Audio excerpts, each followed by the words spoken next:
97.3 ESPN presents The Sports Bash with Mike Gill. It's time for Football at 4 with Geoff Mosher, powered by the Inside the Birds podcast. I love coaching this football team. I love coaching those players in there. Now, live from inside the Matt Black Kia Studios, it's Football at 4. It is Football at 4, the often imitated, never duplicated Football at 4.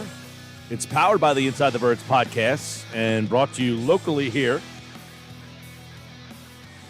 by our friends over at PlaySugarHouse.com. Sign up now. They'll match your first deposit up to $250. Mike Gill, Hunter Brody, and Geoff Mosher is in from the Inside the Birds podcast. And he, like all guests, appears via the Boardwalk on the hotline. Mosh, what's up, pal?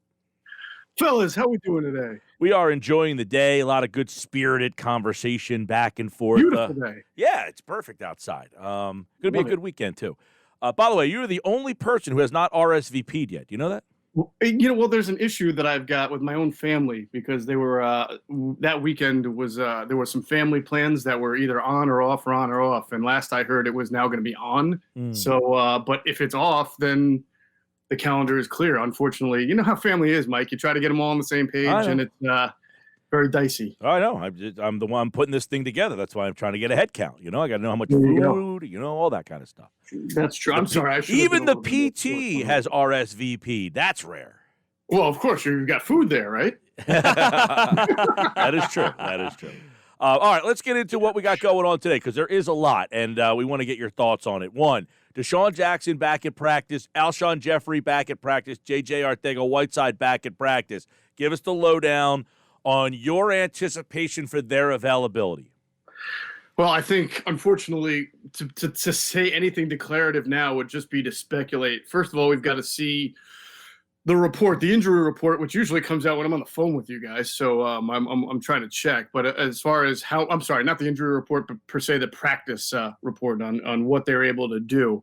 It was I found it very strange that Alshon Jeffery, I think last week it was able to practice on Wednesday and Thursday, but didn't on Friday. And Friday is a light walkthrough. I mean, an hour and a half kind of light deal. So the fact that he made it through Wednesday and Thursday and not Friday was a little bit kind of on the radar. But then, as you heard today, Doug Peterson said he will go back and practice today. So I think I'll be more encouraged when I see that these guys are able to string together 2 consecutive full practices and not just be limited or not just be working on the side. I think that's the big key, whether guys can make it to a Thursday practice. And in some cases, like with Fletcher Cox last week, if you make it to Friday and you're good to go, the game plan, and you were able to make it through the light practice, they'll play you if you're a veteran. But with cases like Desean and the hamstring, and clearly Alshon coming back from major foot surgery, I think you've got to pay more closer attention to whether or not they're full or limited, and if they're able to do it for more than one day. Well, that's what I want to bring up with someone like Alshon, and you could throw Desean in the mix as well with this hamstring. Gil and I were going back and forth. It's like, okay, if they come back, you're excited because, you're talking about Fulgham right now. Now at least you're talking about Desean and Alshon, but how much can you really expect them to even come back? More about Alshon. It's like this guy's coming off of a Liz Frank, so he comes back. How much can you really expect out of him? Yeah, I think in the case of Alshon, not exactly a whole lot. He's certainly not going to be able to play the whole game. Just look at Sunday night's game. I think Deebo Samuel, who was out with quite a while with a broken foot, was it that he had for the 49ers? And then he had a Jones fracture. Which is obviously a serious injury. And I went and saw that he played 25 snaps, and he's a pretty young guy, second year. I'm sure that they were a little cautious with him to begin with. With Alshon Jeffery, north of 30 and coming off a couple of injuries since he's been with the Eagles and getting no conditioning in, you do wonder how much of an impact he can make. Do you use him situationally, maybe red zone with the big body, or on third downs when you need a conversion? Can you get him in there and mismatch him against a smaller corner? It's possible, but again, I don't want to put the cart before the horse. I got to make sure that this guy can actually practice this week and do what he's supposed to do without having any impact, like side effects. For example, we might see that he practiced in full today and then tomorrow, but if he wakes up on Friday and he's very sore, which is often the case when you're coming off surgeries, that might be a red flag for the team. J.J. Arcega Whiteside back, and I know most people are saying, who cares? Well, the question is, it sounds like Doug Peterson cares, and he said he's still a part of what we're doing. In fact, he'll be out there today, and they're optimistic he'll be ready for Sunday. Where do you see J.J. Arcega's role? Because Monday, Doug suggested that, hey, I honestly hope I have a problem figuring out what to do. Does Travis Fulgham get a role? Is Greg Ward's role going to be lessened now? Does John Hightower get more snaps? What do you see from this wide receiver contingent that they have?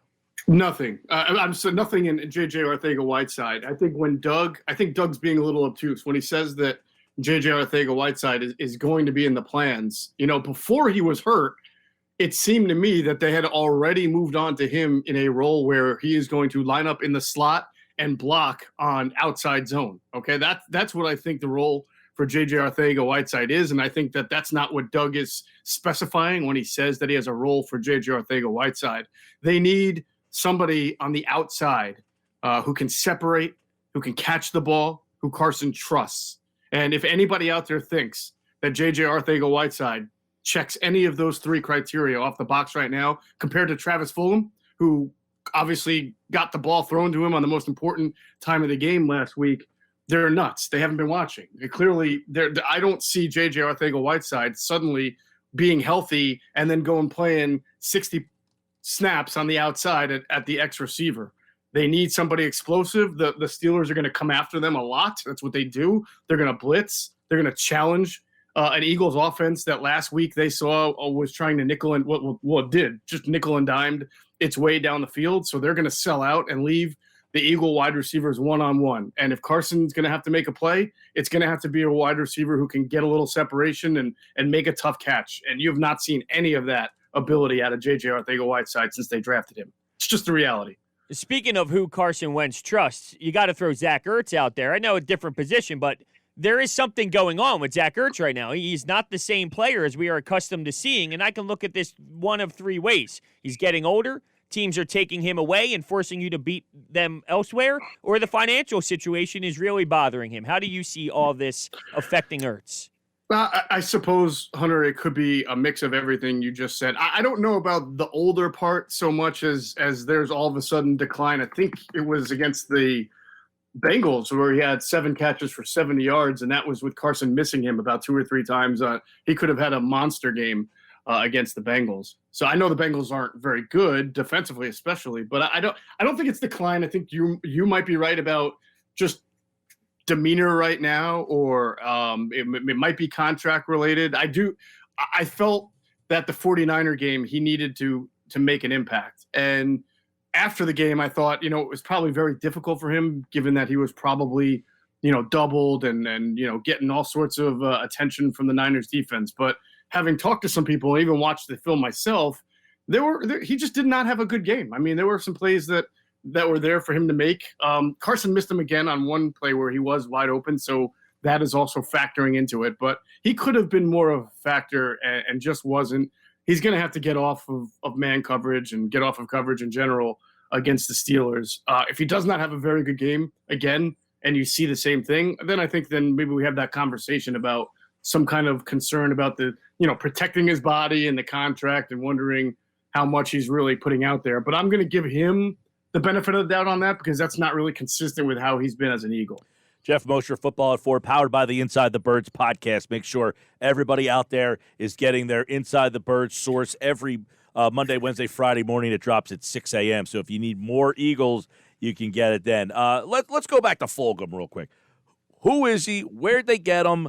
Does he have a role? Is he a one-game wonder that just, Bryce Treggs made a big catch. We never heard from him again. Shelton Gibson caught a ball 45 yards down the field. Never heard from him again. Is that Travis Fulgham, or is this a guy they like and might have some role? Yeah, it's funny. I love those analogies that you just made because they could wind up being very, very, very on par. He's a kid who was drafted by the Lions last year out of Old Dominion, and as Adam Kaplan likes to joke on the podcast, we knew they had a basketball team, but a lot of people don't even realize they have a football team. He was a 6th-round pick. I believe he played in a couple of games, I want to say, or maybe on special teams, I believe, for the Lions. 3 games he appeared in 2019. Then he was cut, and then I believe he spent some time with the Packers, and then the Eagles wound up signing him right from the Packers, their practice squad or something of that nature. They brought him in from the Packers. So clearly there was somebody in the Eagles organization who had seen what he had done or heard about him and knew that he had a decent amount of length to him. He's 6'2", 215, but he's not slow by any means. He's not a burner, but he can, as you saw, he can get a little bit of separation and catch the ball. Adam Kaplan had mentioned on their podcast that he had been told that Fulgham did well in Detroit as far as just, acquitting himself, but they just felt they had some decent receivers, and they felt like, Travis needed to kind of mature a little bit. And maybe that's something that he's done here with his 3rd team. I think this Sunday we'll know, Mike, if Travis Fulgham's a one-catch wonder, or if he's someone that they're going to rely on. But I'll say the difference that I expect is that with Treggs, he made that catch. You're right. That was 2016.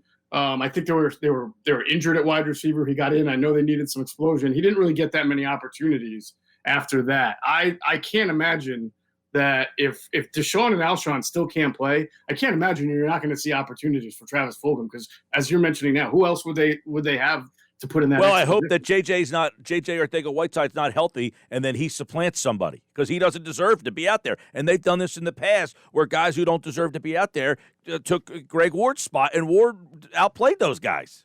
Yeah, I would be stunned, Mike. It's not just my educated guess. I mean, I've heard that the organization is down on him, and I don't even think I'm breaking news with that. I mean, you just look. There's been no production. There's been injuries. There's been just this unsteadiness with him, not even being able to catch the ball when it's thrown to him. And when Travis Fulgham makes a play like he did on Sunday night, bright lights, first game, that shows people that there's something there, at least a little bit of it there to give him another opportunity. So I can't imagine any scenario where all of a sudden Arcega Whiteside is healthy and he's starting and playing all those snaps at the X position. Geoff Mosher, Inside the Birds podcast. A couple other things I want to get into on the offensive side of the ball was the line. Mailata, how he held up. Lane Johnson was in and out. For the most part, you've had 8 different guys play offensive line, I think, in the last couple of weeks here, maybe more throughout the course of the year. How did that line hold up against what is a pretty good 40? I know they're banged up, but it's a pretty good 49er defense. Yeah, well, you remember the 2008 nightmarish game that Winston Justice had to start, Mike? Everybody remembers that, right? And the big criticism of Andy Reid after that game was, well, why didn't you protect this guy? Why didn't you stick a tight end next to him? Why didn't you have your running backs kind of chipping in that direction? And it's really never been the Andy Reidian way, and it certainly wasn't the Doug Peterson way Sunday night when you look at the formations. Occasionally they would have some tight ends lined up there, but it wasn't anything like they threw an extra lineman or an extra protector next to Mailata to ease his transition. And on top of that, it's not like he had a really experienced left guard next to him. He had Nate Herbig next to him. So that whole left side of the line was potentially there to be exposed. But what he did do, Doug Peterson, to protect Mailata and his line, and everybody saw it, was just have an offense that was predicated on rolling Carson out right, rolling Carson out left, misdirection here, play action there, quick hitter there, screen there, run there. So there really weren't that many opportunities that Jordan Mailata had to have to hold a block for 3 or 4 seconds while Carson was in the pocket looking for wide receivers to get open. There were some situations like that, and I did think in one-on-one situations he did hold up pretty well, especially when you consider the pedigree or lack thereof. But the offensive game plan was designed to make sure that he didn't have to be a really, really, potent blocker in that regard. I think it's going to be a whole, and I would also say the defense didn't really come after him. Maybe it's just not what they do. They didn't do a whole lot of stunting and twisting on the defensive line. They didn't try to make the offensive line confused and have to pass guys off to each other. I think you'll see a lot of that against Pittsburgh on Sunday. I think it'll be a whole different animal. And the idea that the Eagles, can dink and dunk their way similarly through the game and score enough points to keep up with Pittsburgh is crazy. So we're going to really see, we're going to know about Fulgham. We're going to know about this offense. We're going to know about this offensive line a lot more coming out of that game. I was going to bring up Doug Peterson in the game plan of utilizing Carson Wentz in a different way to kind of get him out of the pocket. And what do you think is, like with Carson Wentz, he has this gamer mentality, it seems, where he's running the football more, he's getting that first down, he's lowering his shoulder. How much do you think that plays a role in his confidence in the way that he's playing right now? Like, I feel because he's playing with this different style to him, that's helping him play better than he did the first couple of games. I think just in general, when you get a guy, Hunter, and a quarterback, and you start to get him a little bit comfortable with what he's doing, confidence then all of a sudden starts to get regrown within you. I'll go back to like week 2. Jared Goff, okay? How many times did he roll out on play action and just have a really comfortable time throwing a Cup or throwing a Woods or throwing a Higbee? Because, he's out of the pocket. Nobody's harassing him. I mean, didn't he complete his first 13 passes? So, I mean, Jared Goff's a good quarterback, but you don't put him on the echelon of quarterbacks that you think are going to complete 13 of their first 13 passes. So you look at Carson Wentz and you kind of wonder why, after he took that beating against Washington week 1, why they didn't try to get him, a little bit more outside the pocket week 2 against the Rams. And then you started to see it a little bit more against the Bengals and of course, all the time against the Niners. And I do think that helped. I think it helps him get the juices flowing. It might help him see the field a little bit better because you've got your targets on the move as you're on the move. And he's always been good about keeping his eyes downfield when he's on the run. For whatever reason, this year especially, when he's there in the pocket, he just doesn't see the whole field. He's not seeing a clear picture there. And I can't tell you why, and I'm not sure if anybody really understands what the problem is. But I do think they're rolling out and they're getting him on the run and having him use his legs to pick up first downs, and the read option that he scored a touchdown on. Thank you, Chip Kelly, right? That did do something for him as far as – and the up-tempo. I just think he functions better when things are moving a little bit quicker. Jeff, I do want to get your take on the defense because, look, this defense is built on if that line gets pressure. They've got pressure the last 2 weeks. I thought the defense has been much better. The linebackers are obviously a problem. I do want to get into the linebackers a little bit too, because Singleton, I thought, played pretty well. Forget the fact that he had the interception. I thought he stepped in, made 2 nice tackles in 15 plays. He had 2 tackles a pick. He's 6'2", 240, can run a little bit. I don't know. I mean, did they find something with him, or is that just a flash in the pan for a game? So the defensive line getting the pressure, does that stay? Can they continue that? And the linebackers, yesterday he mentioned Geary isn't as big as a problem. I think that's just him talking up his guy. But yeah, is Singleton something? First of all, to get to your point, I mean, Jim Schwartz was a master mover of the goalposts yesterday when asked about Nate Geary, right? Because what he said was true, but it also wasn't addressing the issue at hand. What he said was sometimes at home you see a play and there's a blown coverage or something went wrong, and Nate Geary's the guy like in the picture, and you think, oh man, he stinks. He's there. He should be there, and he's not. Like, for example, the Tyler Higbee touchdown, the first one, against the Rams, it came when Mills was blitzing, and he wasn't supposed to be. He was supposed to be patrolling that area, and Nate kind of had to get over there late to try to stop it. He couldn't. And everybody says, oh, Nate Geary stinks. He's there. It's not his guy.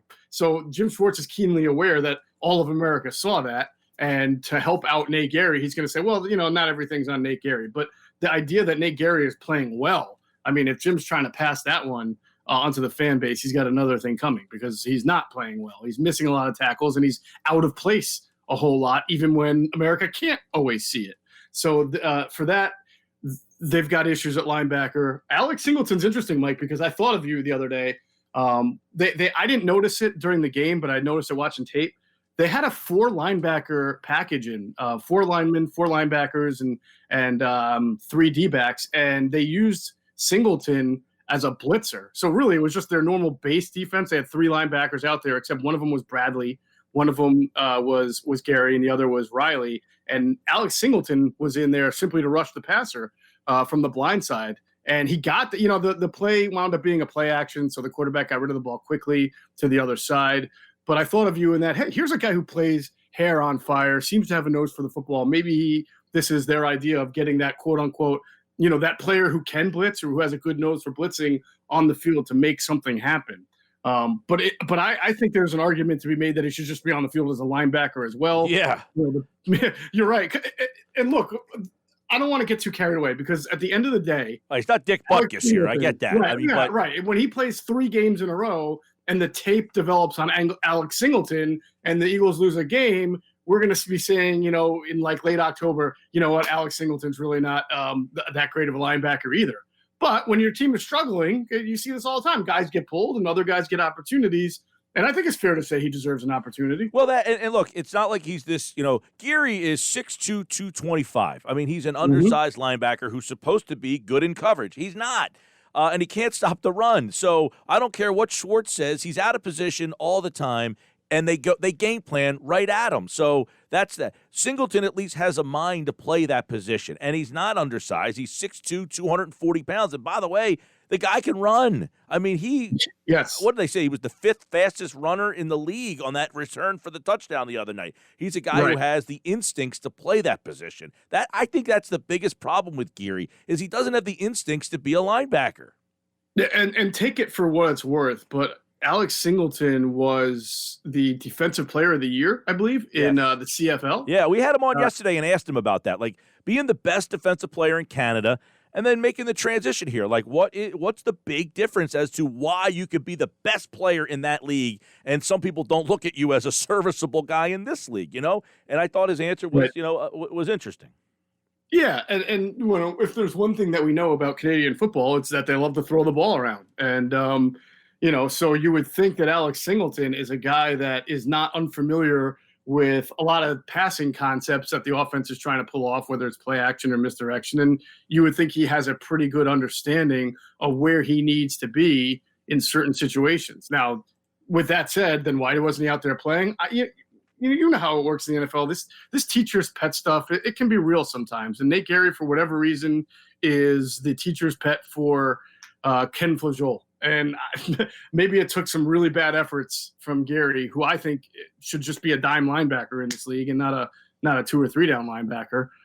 Maybe now they're realizing that the teacher's pet might be really smart, but he's not exactly the most talented guy that they've got. And so we'll see if there's kind of a changing of the linebacker in that regard. All right, we hit on a lot of stuff today. Football at 4, powered by the Inside the Birds podcast. Make sure you check out the guys during the Inside the Birds pregame show. Sunday, it'll be a 10 o'clock start this week. It is Jeff, Adam Kaplan, Trey Thomas, and Greg Cosell. It's a really good show. I got a chance to watch a lot of it last week getting ready for the Sunday night game. You guys broke down a lot of great things, hearing from Trey on the offensive line and Cosell on a lot of the quarterback stuff, and you and Adam chipping in with your source stuff. It's a really good thing to get you guys ready. So make sure you check that out. You can get it on Facebook, if you're on Twitter, Inside the Birds, and the podcast drops Mondays, Wednesdays, Fridays, 6 a.m., and Geoff Mosher, like all guests, appeared via the Boardwalk Honda hotline. Jeff, we will talk to you Friday, man.